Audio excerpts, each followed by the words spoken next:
to your father, King, who is an amazing man. I met him early on. He greeted me at the airport at an age that was pretty high up there, and it was about 117 degrees, and he was standing on the red carpet as I came out of the plane. And he's amazing.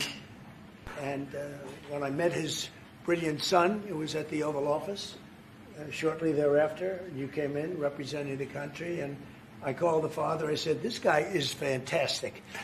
And I don't know if that helped you or hurt you, but obviously it couldn't have hurt too much because here you are, right?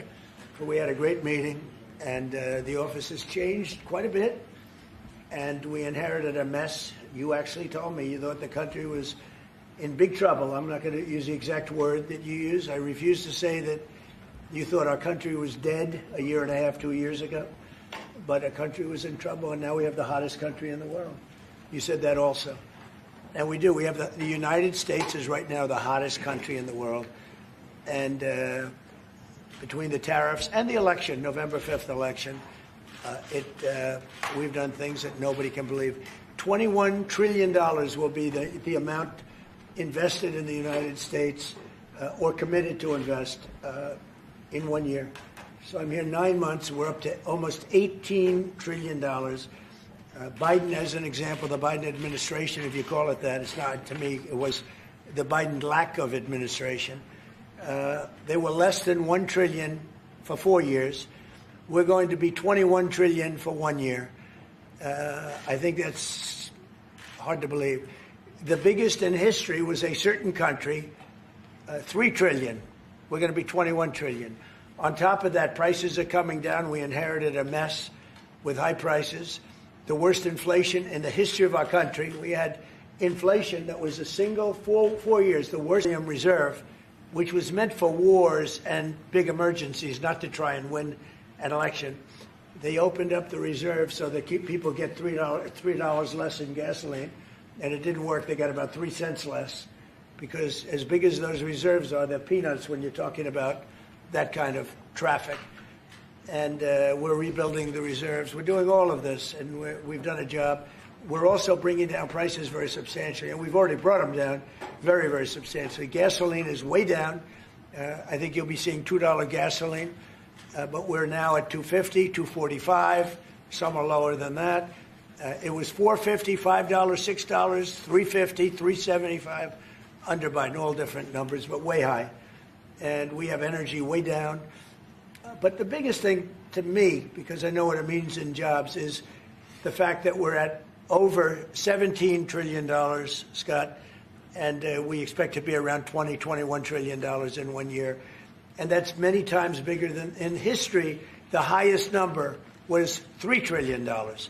And we're going to be at $21 trillion. That means new plants, new AI, new auto plants. We have auto plants coming in from Canada, from Mexico, from Germany, from Japan. Toyota just agreed to invest $10 billion on new auto plants, all American workers. We've never been in a position like this. You can go back to the beginning. Our country has never been in a position like this. And it really is because of the fact that we use tariffs to bring all this money in. And you're going to see the results in a year when these plants start to open up. We have more plants under construction now than at any time in the history of our country. And these are big plants. These are the biggest plants anywhere in the world. And I want to thank you because you've agreed to invest $600 billion into the United States. And because he's my friend, he might make it $1 trillion, but I'm going to have to work on him. But it's 600. We can count on 600 billion, but that number could go up a little bit higher, yes, or I don't know. We'll see.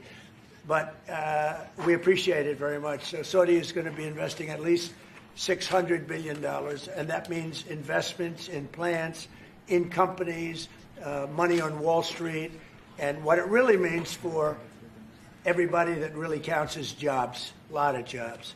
We have a lot of jobs. So I just want to thank you. We've been really good friends for a long period of time. We've always been on the same side of every issue.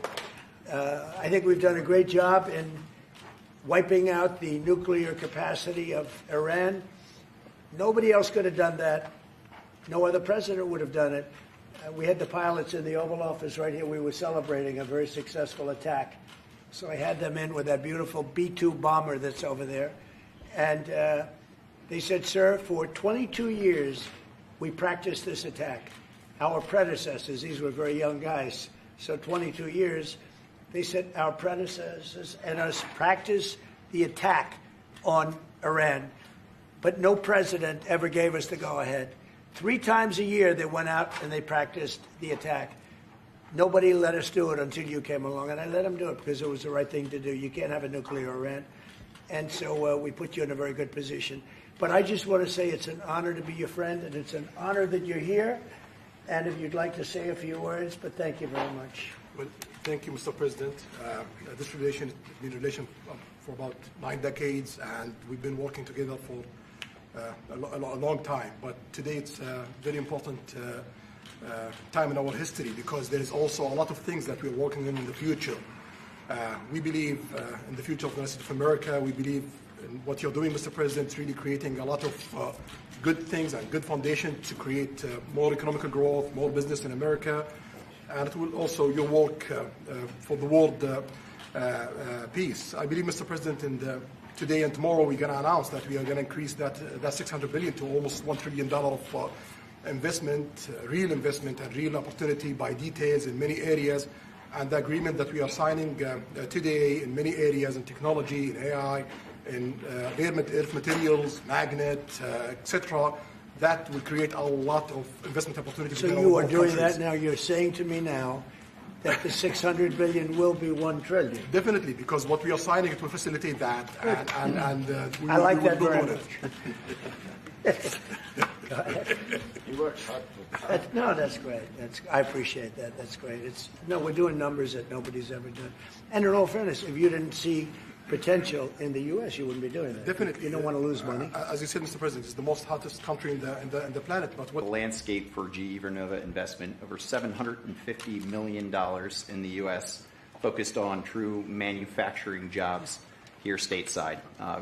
We're looking at tripling the output of our Greenville, South Carolina facility, where we make the gas turbines that are supporting U.S. needs as well as the Saudi Arabia needs. Right. So real jobs, $300 million in gas investment, resulting in over 500 pieces of new equipment being installed in the Greenville, South Carolina facility. That translates into roughly 1,800 jobs across the board for GE Vernova as we try to scale capacity to be able to meet this demand. Along with that, we're partnering with local communities to build the skill set that's required to meet these capacity needs. So that talent pipeline is incredibly important. So it's real jobs in the manufacturing space. Well, you've been great, and thank you very much. And we love that state. I won that state by record numbers. I won a lot of states by record. Texas, a lot of them by Indiana. We're working with Indiana or something right now. We won that. We won a lot of them by records, but that was one of them. I want to thank you very much. Say hello to everybody. Great job. You're doing a great job. Thank you.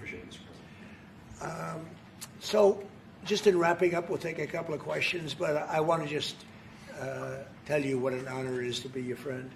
And I very much appreciate the investment of now $1 trillion, okay?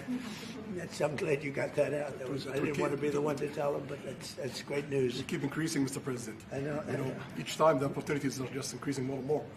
Well, the opportunities, right? We're doing better. Even if you look back 6 months ago, I mean, all of a sudden you feel even better. So, and I think we're only going to go in one way. Does anybody have any questions? Mr. President, have you approved the export licenses for advanced chips to Saudi Arabia? The export licenses? We are working on that. We're negotiating that right now. Marco, do you want to talk about that, or Scott? Well, I mean, that's part of what we may have announcements on that later today. But that's what we've been working on is the mechanics by which something like that could be achieved. And it's part of the broader process, part of this broader engagement and cooperation between our two countries. Certain levels of chips. Yeah. And for the Crown Prince, Your Royal Highness, you're talking about $1 trillion of investment. Could the kingdom continue to do that with oil prices in the mid-60s? We are not creating fake opportunities to, please America, please President Trump. It's real opportunities. For example, when you ask about the AI and the chips, Saudi Arabia have a huge demand of a huge need of computing power, and we're going to spend in the short term around $50 billion by consuming those semiconductors for our needs in Saudi Saudi Arabia. And with the agreement that we're going to have with South America, that will allow us to focus that consuming power in the short term by $50 billion from the South America, and long term with hundreds of billions of dollars in the long term. So there's a lot of real opportunities that fit to our need in Saudi Arabia and fit to our investment strategy. Mr. President, is it appropriate, Mr. President, for your family to be doing business in Saudi Arabia while you're president? Is that a conflict of interest? And Your Royal Highness, the U.S. intelligence concluded that you orchestrated the brutal murder of a journalist. 9/11 families are furious that you are here in the Oval Office. Why should Americans trust you? And the same to you, Mr. President. Now, who are you with? I'm with ABC News, sir. You're with who? ABC News, sir. Fake news, ABC fake news, one of the But the worst, question is one of the legitimate, worst sir. in the business. But I'll answer your question. Thank you.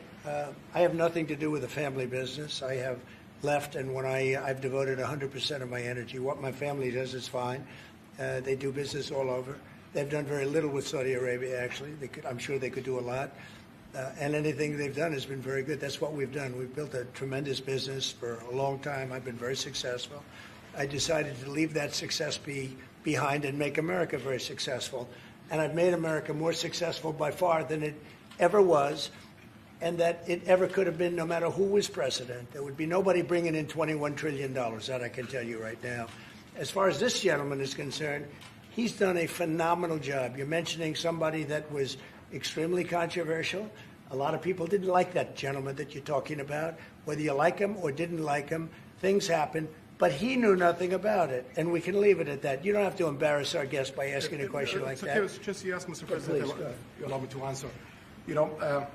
I feel painful about families of 9/11 in America, but we have to focus on reality. Reality based on CIA documents and based on a lot of documents that Osama bin Laden, he used Saudi people in that event for one main purpose, is to destroy this relation, to destroy the American-Saudi relation. That's the purpose of 9/11.